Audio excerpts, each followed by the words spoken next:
Hey everyone, I'm back. I'm Samantha and I'm a therapist and I'm creating a video every day for a year. This is video 312. Thanks so much for being here with me. Hope you're all doing amazing. And this is take number 2. I forgot to put the mic on in the last video. So I recorded a 20-minute video for nothing, but it's okay. That one wasn't supposed to be posted, I guess, or uploaded. So we're going to just create another one right here. So I'm going to go with the flow of life, right? We got to go with the flow and just enjoy it, whatever comes to us. So for some reason, I forgot that mic, and oh well, we're just gonna go with it. So this is day 6 of Rhonda Byrne's Countdown to Riches 21 Days of Wealth Attracting Habits. And day 6 is called I Believe It. So basically, I'll just read part of this. Step 2 of the creation process is believe. So ask, believe, receive. We know this. Believe is all about getting your subconscious mind to believe that you already have what you want, which means you won't think any contradictory thoughts that you don't have it yet. Remember, when you think about something you want without any contradictory thoughts, it must and will manifest. I just want to talk about that for 1 second. Really think about that part about the contradictory thoughts, because a lot of times we immediately think we want something and then we immediately think we can't have it, or why we can't have it, the reasons. And we like to justify things. Well, I can't have this because of this. Well, I can't do that because of that. I can't be this because there's evidence that I can't be that. And there's all these types of things that come in. So I want you to think about the contradictory thoughts. What is their purpose? Why are they there? What are they showing you about you? What is it that makes you think the way that you think? Why would you contradict something that you desire and that you really, really want? So watch what comes in when you have a desire, and remember that creation is finished. The desire already exists. You already have it in another reality. You just have to align the frequency and the energy to that reality. And I like to just believe that because it feels better than not believing it. So I really think about that a lot. I'm like, there's another version of me that has everything that I want. That is so interesting. And we start to think about that and feel it and get into our heart about it and think, wow, what if that is true? How would that feel if I had that? And so this chapter is about believing, obviously, because it's called, I believe it. So anyway, the universal law that governs your mind doesn't know or care whether something is real or you're imagining it. It reproduces your thought in the physical world either way. So the mind does not know what is true or false. So you can program your brain to think anything you want it to think. That is what is so cool about all this. You're telling your brain what to think. But if you don't tell it what to think, it's going to think other things automatically. They're programmed in there from so long ago that you don't even know they're running your show in the background. So ask yourself, where are these thoughts coming from? And what would I rather think about?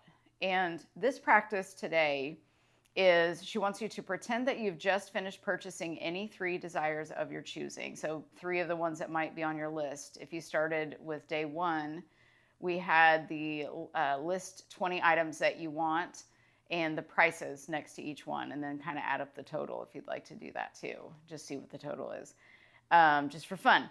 And so you take these 3 items and one by one visualize yourself with each one for about 60 seconds. And then to finish the visualization, snap a mental photograph of you with that desire. The whole process will take just 3 concentrated minutes of your time. So she mentions, like, if you want a car, visualize yourself driving the car and then pose for the photograph in front of the car. So whatever it is that you want, just visualize driving it, wearing it, a trip that you want to go on. Just visualize yourself standing in front of a palm tree in the ocean, wherever, and just like somebody snapping a photo of you, and just look at the photograph. So it kind of, what I would call, it gets you in a mental state of creation. So whatever you were thinking about before, it might have been on, some contradictory thought to your desire, but this is going to kind of turn that around and get you thinking differently. And that's all we want to do, is start to think differently so we can feel differently. That's the whole goal of all of this. All these practices are really fun, of course. This one's about mental photographs. Take mental photographs of yourself. And it gets your subconscious mind to believe that you've received your desires. So we're programming the subconscious mind. We don't have to do this, though, to manifest. These are just practices. These are what Bashar would call a permission slip to be more of yourself. So we don't have to do these things, but I just think they're fun. And I like to have fun. So there's 21 days of this. There's 21 different practices. So you just pick a couple of these that you like. You don't have to do this, like the whole thing, if you don't want to.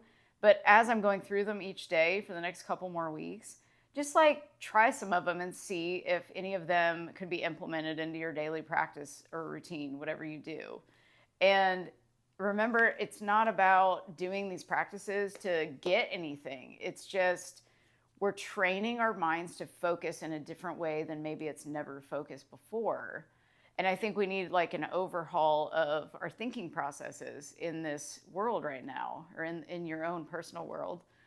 And you get to decide how you design your life. And this is something that I just love to talk about this with clients. And I want you to check where you have resistance, because I'll bring up certain things to clients about, really deep-seated emotions and like thought patterns and beliefs and everything.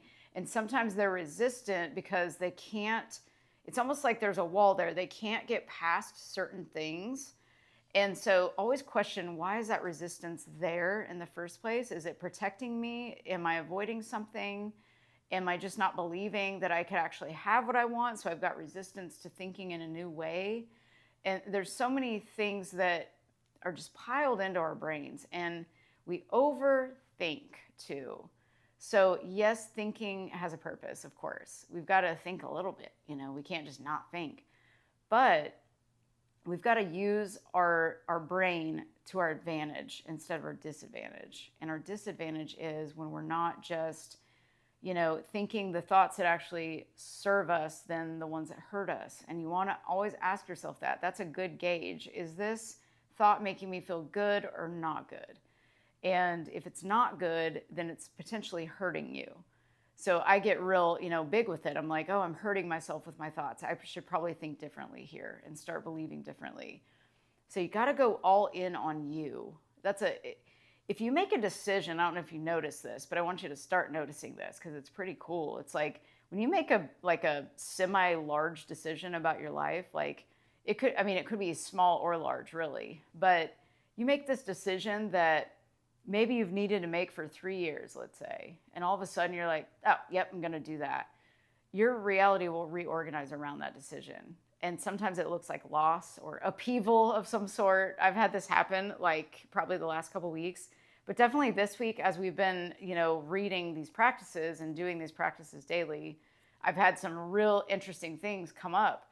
And of course, I can never really explain them because they wouldn't really make too much sense to anybody. They just kind of make sense to me. It's very strange, but I have had some money pile in this week. It's been very interesting.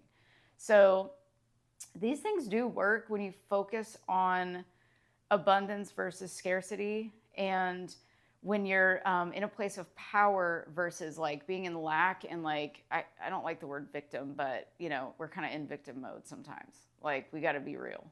So you got to question, like, am I being a victim or am I being a powerful person that knows that I can take charge of my life? So you got to go all in on yourself, which means, who do I want to be? Who am I being now? And who do I want to become?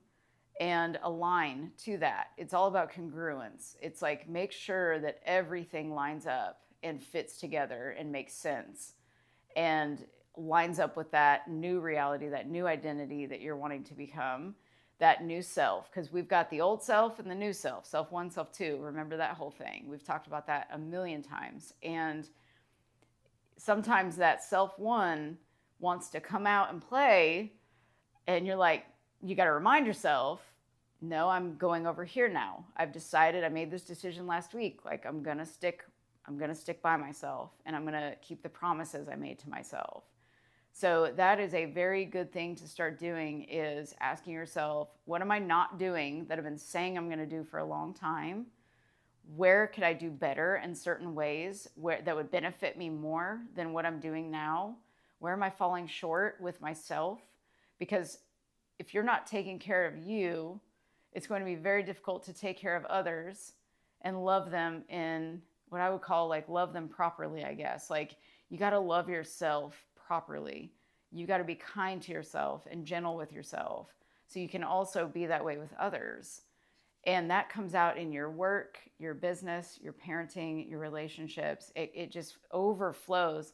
That's how I look at it. I'm like, I want to become the best person, the best version of me that I've ever been in my life. And I want to get better and better every single day. I don't even know what that looks like. I don't know what the best me looks like because we're never done. We're never done growing.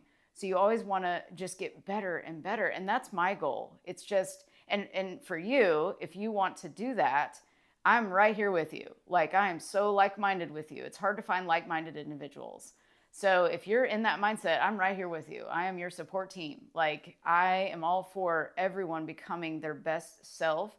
And that requires letting go of all of these crappy things we tell ourselves about ourselves and all these things that we just automatically start believing. So you want to catch yourself. Am I automatically going to scarcity or abundance? If you want more money in your life, notice where you already have abundance. And I feel like these practices create a feeling of abundance. We want to get into the state of abundance. You already are abundance itself. There's abundance of everything around you. If you can breathe, you have an abundance of oxygen, which is wonderful because we need that. So you're already rich. And I just say, I'm already rich.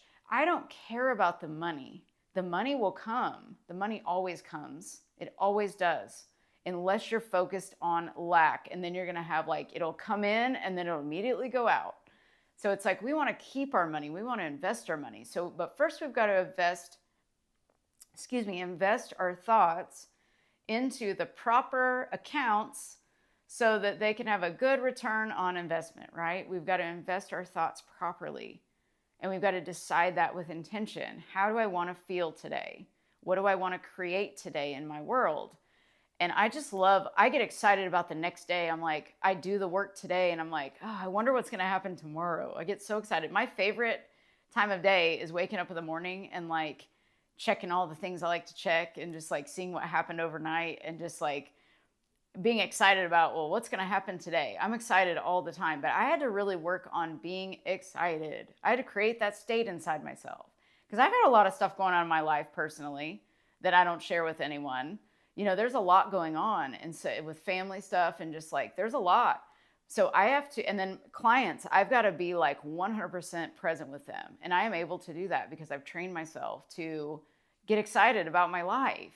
You just got to get excited. I think that came from Dr. Phil. He used to say, I think that was in his intro to his show. He'd like, you got to get excited about your life. Well, he was right. We got to get excited about our life. And you deserve to be excited all the time. Why not? You know, if you can create that state from within yourself just by thinking about a car or thinking about a wedding or a trip you want to go on, and that creates a feeling of excitement, go with it. Do anything that gets you in that state. Because when you're in that state, everything is going to start coming to you.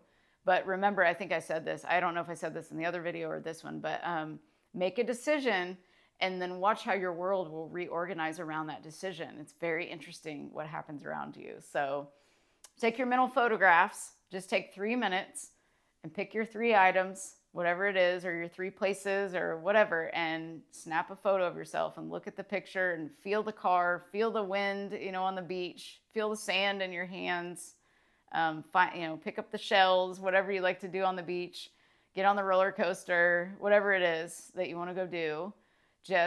Or maybe some of you are getting a degree or taking a test next week. Imagine that A+ on your test, like whatever it is. Start imagining it, how it would feel. You got to get into your heart. You got to feel it in your heart. So we'll get into more heart-based work later too, but get into your heart. Ask yourself, why do I want these things? How would it feel to have them? What kind of person would I need to become to have these things and really feel like I actually am this? And just play with it and have fun. That's my best recommendation. Play with it. Just start playing and pretending like we did when we were kids. It's really a fun practice to do. So it feels a lot better than being a grouchy adult, doesn't it? It feels so much better. I don't want to be grouchy.